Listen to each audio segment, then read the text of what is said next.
Forgot to turn on the light. Siri, turn on the light. There we go. We're going to play our 5 minutes of intro music and then we'll get into it. So, enjoy.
All right, folks. Let's get started then. So, I'm Ninja Kitty. Hey. And I play improv piano, which mostly just means I play comes to mind. That's generally what we get as far as requested things. Not the best playing sheet music or playing by ear, so I can't play just any random song on the fly. Sorry. Thumb got caught on my shirt. But say if you got like a story prompt, a phrase, a couple words, general feeling or emotion, or even random sub notes, I love to take that kind of stuff and improv with it. So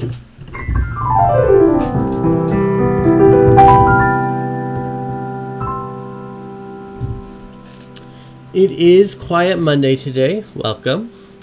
Lovely to see people around. Hey, dragon, you're not dragon. You're gentle works. The gentle dragon works. What? But yes, it's good. We'll just be playing quiet music and stuff today 'cause it is Quiet Monday. Sorry for being like an hour late. I got distracted. That's not really a good excuse, but oh well. That's what happened.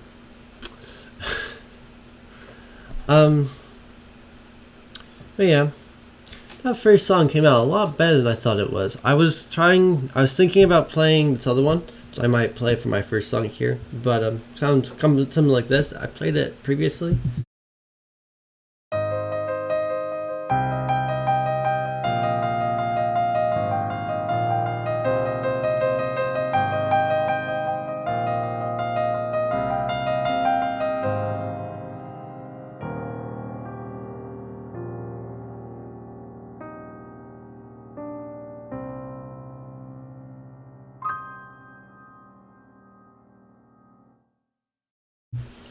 So yeah, and I had that kind of tune going, and then I was trying to not. I was like, well, maybe not.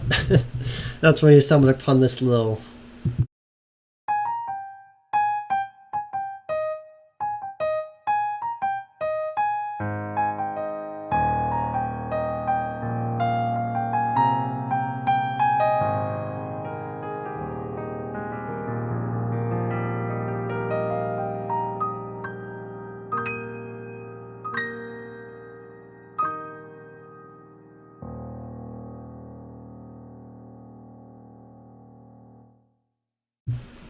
Anyways, so I don't know. It came out just a lot better than I thought.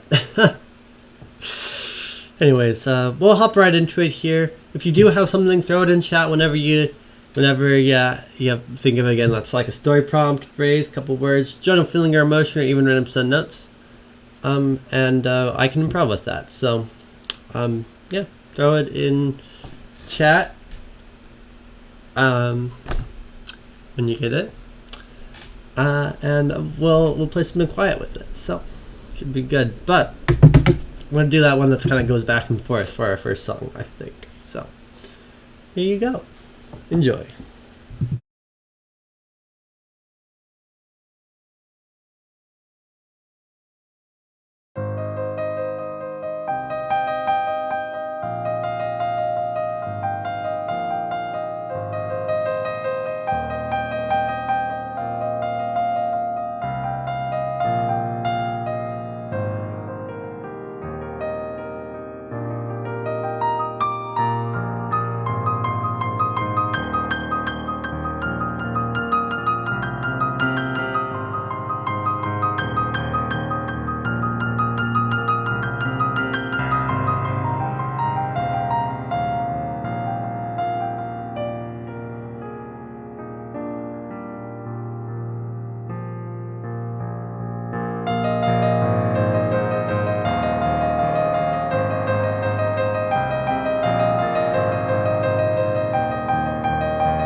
Unfortunately, that is the end of our stream for today. So thanks for coming and hanging out.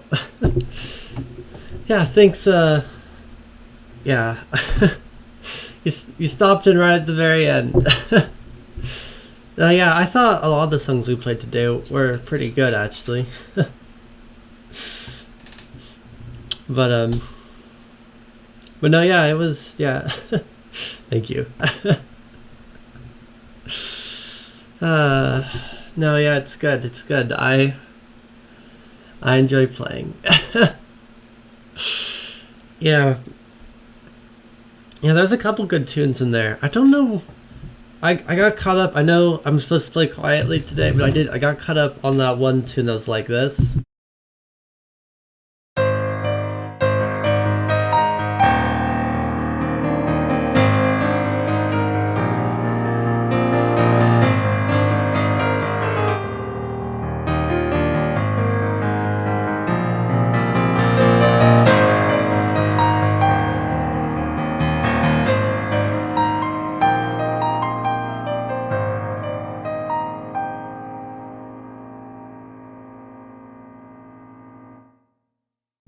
I feel like there's a real song that goes like that, but I just can't put my finger on it. Anyways, I just found the clip of something. You get the muscle memory going, and then it just all kind of does its own thing. But no, it's good. It's good. Yeah.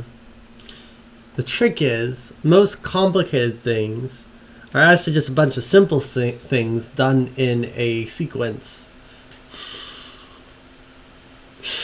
Pretty much.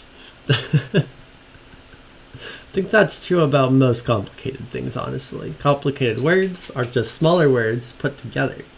Complicated math equations are just a bunch of smaller math equations shoved together.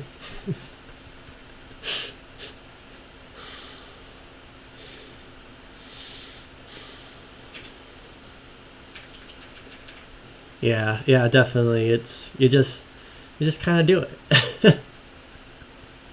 It's fun. It becomes less of like, yeah. It's like riding a bike, right? When you first start, you're just like trying to keep the bike from falling over. But as you get better, right, you can actually start to ride with some speed, and then with speed comes kind of the fun of like the motion and understanding the way that forces work on the bike and stuff. So it's always kind of it's that moment when you go around a corner, you can feel that whoosh, right? I don't know if everyone bikes, but it's the same way, right? You don't think about walking, right? You just move.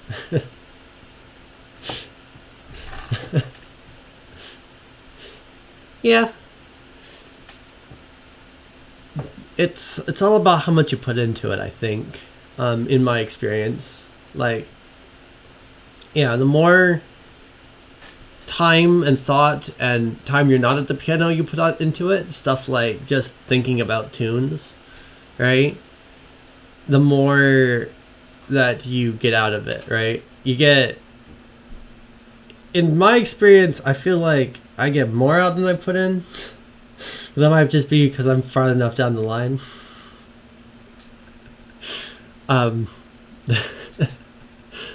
But there's definitely a compounding effect, right? It's like, and like a lot of things, right? You don't just magically one day get to be good, right? It's like panning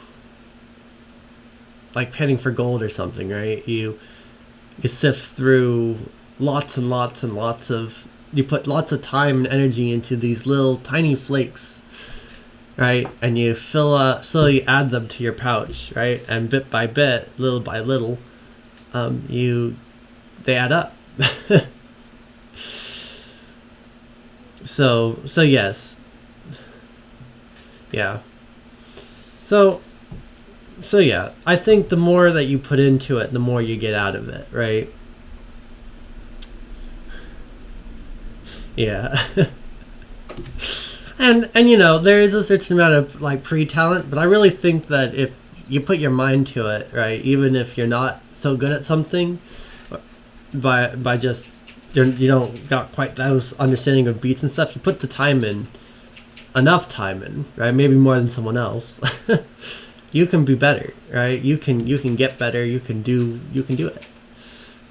I think that's how this works. Because certainly we don't all start on equal playing field. but yes. So I will say, for all of my ability to play, I can't read sheet music. I'm self-taught, and I learned how to play the cello, and I could read sheet music for cello at one point in time, and I might still be able to. I haven't done so in a long time, but and because of that, I know the basics of how to tease apart music, so I can like go very slowly. But honestly, it doesn't actually click as a song until I have to translate the notes from the paper into my brain, and then it's in a language that my fingers can understand, right? If that makes any sense.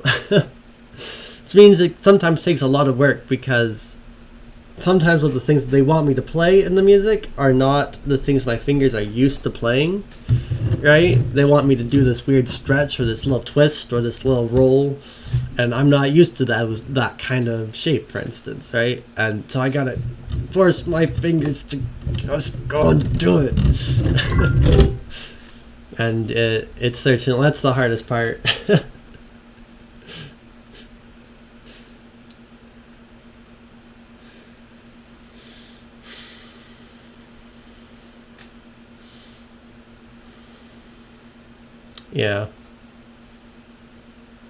Yeah, definitely. It is. It's another language. And being able to be fluent in it is it takes a certain amount of brain power to learn it, to be and then to be fluent. Right? It's one thing to be able to decipher, right? I can decipher. It's a whole nother thing to be able to read it, right? You take a piece of paper and just play it, right? And I can definitely see how you can get to that level, right? I definitely was at that level on the cello, but you know, I'm not quite there with the piano. Again, it's weird. Once I have it in my fingers, I can do things with it, right? I take a simple tune like, and I can do a lot with it because I understand how to hit a note, right? So like,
so yeah, it's once you, there's definitely different portions, and I think I learned that best when I was in high school. I played a lot of where I started right before I got streaming. I played in high school, just randomly with some friends around a piano, right?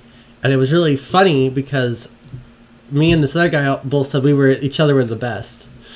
He could play actual notes, right? He could read sheet music to some effect. He played from the MIDI stuff, right, online. And he could play real songs. And I thought that was so cool, right? He's doing like 3 or 4 notes on the lower hand, and I could never do that. I still struggle actually. And he's doing all these notes across the piano in keys I have no idea what are, and I thought he was so cool that he could actually play something I could recognize. And he's like, no. You're the best because you can scale the piano and all your notes are confident and they sound good.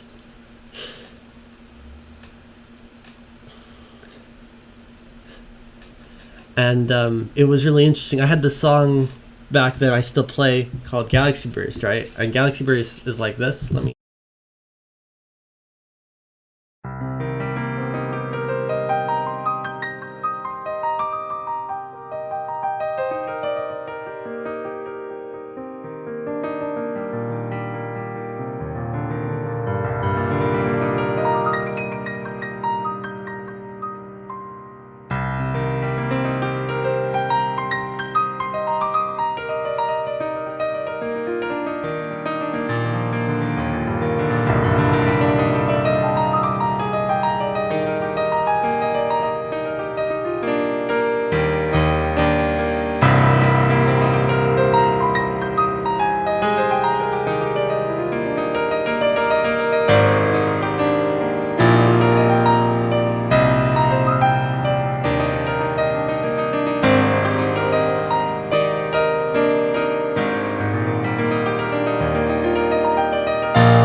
So I played like half as good as that, but nonetheless, like, right, I'd play these songs. I could span the whole piano with this crossing motion, and right, these confident sounding notes. Because indeed, I was a little bit more confident at my notes than he was. Right, when I hit a note, my notes sounded right, and I was sure I was sounded right, right, and so it really struck me, right, talking to him, right, and seeing his viewpoint, right, and understanding that this isn't one skill, and there's not, and when you get good at playing an instrument, you're not good at one thing. You're good at doing a lot of things all at once, and you do those things at different levels.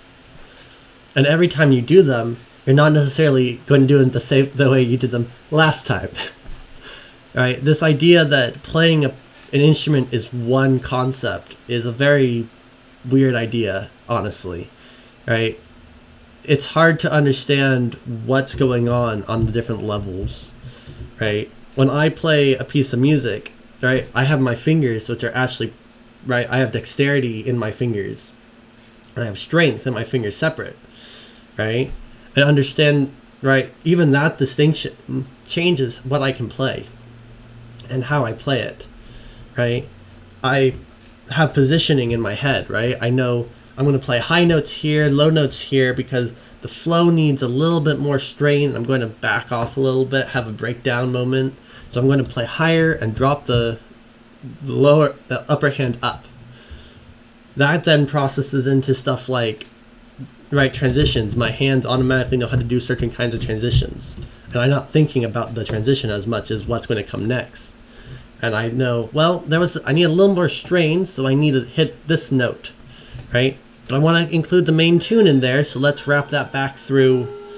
And so I'm doing this very complicated set of motions to get this flow happening. And meanwhile, there's certain things I'm automatically doing, some things I'm not automatically doing, and other things that I'm forgetting to do. And so, yeah, it's a very, even within the motions themselves, it's not one thing. it doesn't feel like one thing. I mean, it does kind of feel like one thing, but nonetheless, right? There's a lot going on, and when you start to look between two people who are playing, I think it becomes very obvious that the skill levels aren't comparable because you're not comparing one thing, right? It's not how far you can throw a ball, right? And even, right? And the actual metric by which you're comparing is objective, right? If somebody hits their note sharper, right, has a nice bounce to the note like this, and someone else seems to play their notes more smoothly, right, then you can find that the one guy, when he plays a tune, is more interesting because it bounces more versus the calmer version, right?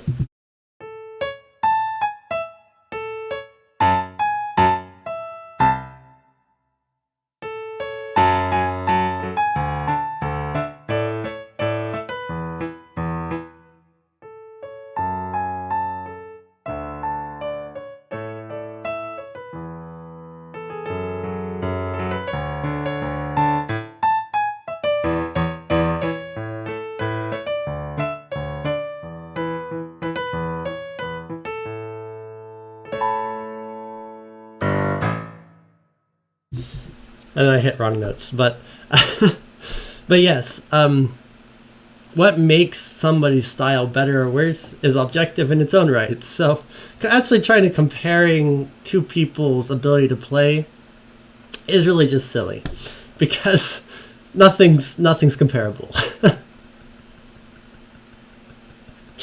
But anyways, there you go. That's my rant. You think you're good, but how good? And that's right. I think, yeah. So I like playing. I know I'm pretty good. I don't know how good. It's hard to tell because I'm here for every moment of me learning to play, right? And while I play, I'm not thinking as much, right? I'm doing all this overhead. And I think that changes. So when I sit back and listen to my music afterwards, I'm like, did I play that? Or sometimes I go, that one wasn't very good. But that happens less and less these days. I try something very experimental, like trying to put trills and start cutting car. I try something experimental, like putting accidentals in nice, pretty stuff, right? And it works, and then it doesn't, right? Like,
that one actually worked pretty well. But I think it's the key shifts that always catch me off. The important thing that I try to think about when I do these weird, like, experiments is trying to make it so that you can't tell that I'm doing an experiment, right? Like, think about it this way. If you're trying to make a piece of music or a story, right? And the writer says something that makes you think, oh, right, this is some words on a page. that brings you out of the story, right? And yeah, that can be a really fun writing technique, right? In some ways, and can be executed correctly. But most of the time, it's not. As is true with music in a lot of ways. But in the same way, if I'm going to add a scale to something, I want you not to realize it's a scale, right? If you can tell that I'm put a scale in the song, then it's probably needs some tweaking, right? I like to try to play so that people can hear certain things when I'm trying to explain something, right? But in a general song, if you find a certain part of the song and can pick that part of the song out, being like, that sounds different, right?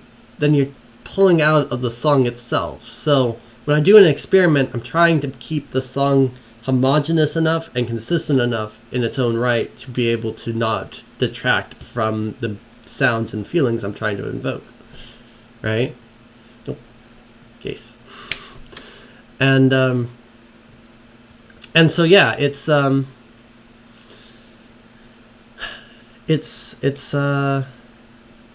yeah. So it's hard to mess up for me. A mistake is when it doesn't sound quite right. And it's hard to make those mistakes on command because I'm better than I think I am, because again, I'm here for every step of the journey. So I can't mess up on purpose. And if I do mess up on purpose, it's not worth listening to. Right, if it's an actual mess up. So it's hard to do. But yeah, like, again, with the scale example, if I can try it.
Yep. I like to... Back when I was playing the cello, we said there are no mistakes, there's only happy accidentals. And of course, for those who don't know, an accidental in music is when they change your flats or sharps on a random note that doesn't match the key signature. So there are no mistakes, there are only happy accidentals. Bob Ross. It's good. Yeah, no, it's good. In improv, we like to take our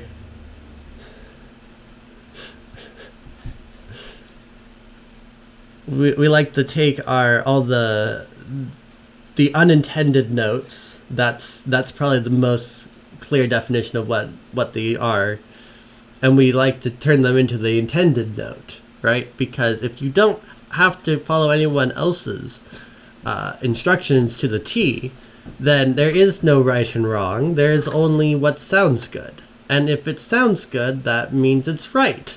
So if you accidentally overshoot the note, then keep overshooting the note, right? As if it lands in the octave, it can be very useful, right? So if I take a tune like and I overshoot the top note, right, on accident, like I'm playing it over and over again, and all of a sudden I overshoot the top note, just keep overshooting, like.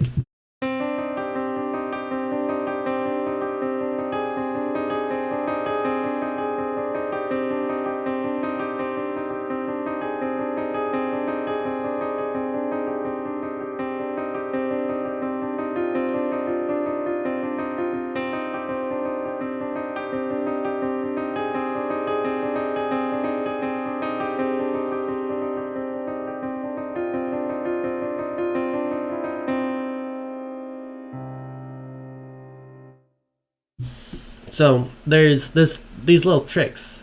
I think one of the most important things I learned, in the playing the cello, was that when you make a mistake, even when you're playing music, right, an unintended note, then don't stop. Whatever you do, don't stop. You hit the horriblest note you've ever played in your life, as long as the string is still on the instrument. Keep playing. Because, like, nobody will know. It's weird because, like, especially, it's only when you hear it in a recording afterward and you go, wait a moment, there was a wrong note in there. Maybe. And especially the person who played it can find them. But you'll hit a wrong note, and there'll be a wrong note for just a moment, and it'll distract someone maybe for half a moment. But the notes are coming at you at usually about 120 beats per minute. I often play closer to the 180 range. I mean, you only have a fraction of a moment, right? Like a half a second is a note in 120. And at 180, it's like, what is it? You got to fit 2.5 notes in every second. And if you play much faster than that, like eighth notes, right? I mean, nobody can tell.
So bottom line, don't break the flow. If the flow on the music can keep going, you hit the next beat just fine. Most of the time, people will forget because they're listening to the rest of the music. It's only the people who are really good at music and are listening very carefully to all your notes that will go, wait a moment, that note was wrong. Yeah, there was a few accidents I purposely put in. I don't know if I hit anything wrong necessarily. I definitely munched my notes. So there's a thing where there's a wiggle room. A note has to be in this space, but where it is in the space can vary. You can use that to great effect if you know what you're doing, right? And cause these little, right, bursts, these little accents, these flows, these ebbs, right, can be done by very subtly changing where the note actually happens inside the space that note needs to be in. But if you're not good enough, that wiggle room saves your neck often because, yeah, like, nobody can tell. I in that last bit I was going really fast, but I also wasn't quite fast enough at some points because I was doing some maneuver that takes more hand movement than I could put into it. And that meant that my beats per minute actually slowed for a moment and then sped up again. And nobody could tell because they were all impressed by how fast I was moving. But in actuality, I wasn't hitting the notes fast enough. And this becomes very apparent if you get an actual backing track, like I will tomorrow, out and play it really fast, and I start moving like that, and if I don't actually hit within the proper room, the BPM won't slow to accommodate the fact I wasn't there on time. And which is also the benefit of being solo playing. When you're with a bunch of people, you get the contrast, and you're like, that person's not playing fast enough. But if you're by yourself, the time will warp to accommodate you. And so yeah, if you have a backing track that goes at a very particular BPM, and you are trying to play at like 80 beats per minute, well, I meant to say 800 beats per minute, which I think hit. I did some math. Then yeah, and you mess up, it's not very much wiggle room. You're just gonna have to drop it and move on because yeah, it's and the thing is, it sounds really good. There's a difference, audible difference, when you hit the note right when you should, or within a reasonable wiggle room, and outside. It gets munged. It's hard to demonstrate properly without, munging on purpose, but I also have a hard time munging on purpose. But yes, so unattended notes and clarity and confidence of notes all are kind of, so, and that's, I think, a large portion of what makes somebody who knows what they're doing on a piano or another instrument distinct from someone else. It's that clarity and crispness of the note when they wanted it, where they wanted it, at the volume they wanted it, right? And that's a hard task, right? Because you have to hit the note within again, from the musician's point of view, you got to hit the note dead on at every half a second for 120 BPM, right? Or if it's a fast one, right? Those musicians which are playing stuff like Rashi and stuff on the internet, they're hitting notes, fractions of a second, right? Thirds, fourths, eighths of a second. They have to be on beat. And so when you hear these confident musicians, right? Their accuracy is very good. And you'll hear these people who are really good, and they'll be varying within that little tiny window of a moment that they're playing that note. They'll play it, again, a little bit ahead or a little bit behind to invoke certain types of, right? So it's not just noise, right? Because if you're just randomly or you're slacking behind consistently or something, right, that positioning can be used to tune emotion and feel. And again, it's hard to say exactly. I do it somewhat automatically, but it's one of those key bits. I think one of the most noticeable uses of that, and I might be wrong. Again, I'm self-taught. I'm not sure quite what I'm talking about. I just know the basics.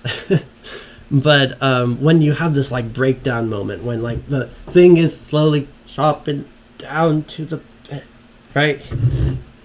There's this thing where you can go from fast to slow by letting the notes drag. And let me see if I can pull that effect off.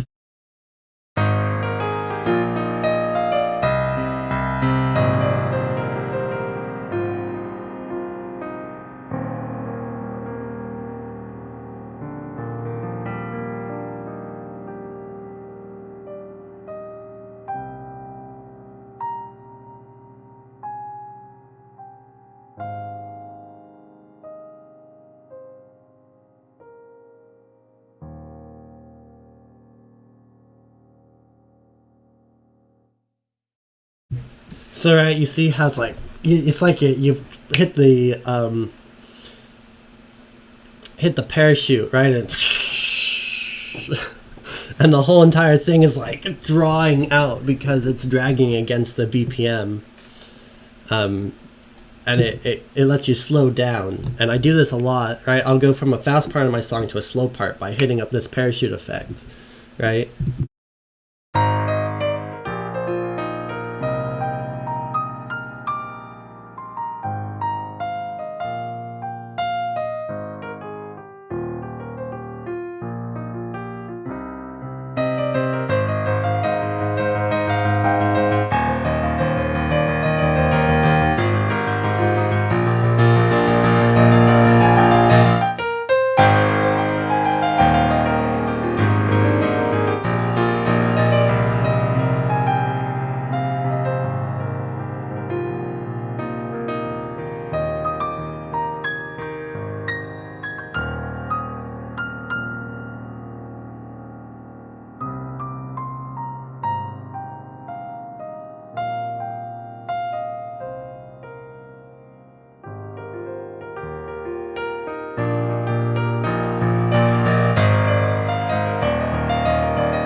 The other way that somewhat I was demonstrating there is that you can actually subdivide to go much faster or slower, right? That's a doubling of the notes, right? So I go from playing like quarter notes into eighth notes.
There's other things you can do with the speed, like what is it? Like you can play a very fast song very light, and use these longer note types to draw it out. But in between, you put those really fast notes. We all understand that this is actually a 200 BPM song, right? Like.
So it vaguely sounds like a slower song, but it's not.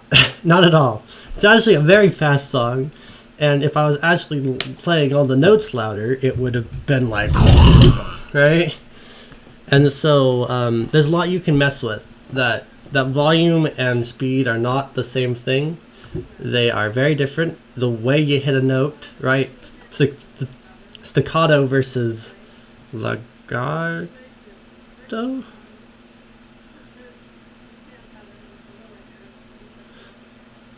Changes the way it sounds, and again, that positioning within the small space can actually affect things. So you have this up note quickly that's actually a little bit ahead. And that's all before we get to swing. Swing and waltzes and other types of movements. And then time signatures gets a play in there, right? So like you can play 4 rhythms on your lower hand while you're playing a waltz, which is a 3 rhythm.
Yeah, so sorry. I get carried away. I should have probably wrapped up like 40 minutes ago myself. See, Dragon should have been here. Dragon's always like, out 2-hour stream, let's go. But yes. We will wrap up. Yeah, we'll have another stream tomorrow from 2 to 3 Pacific Daylight Time. Hopefully it won't be super late.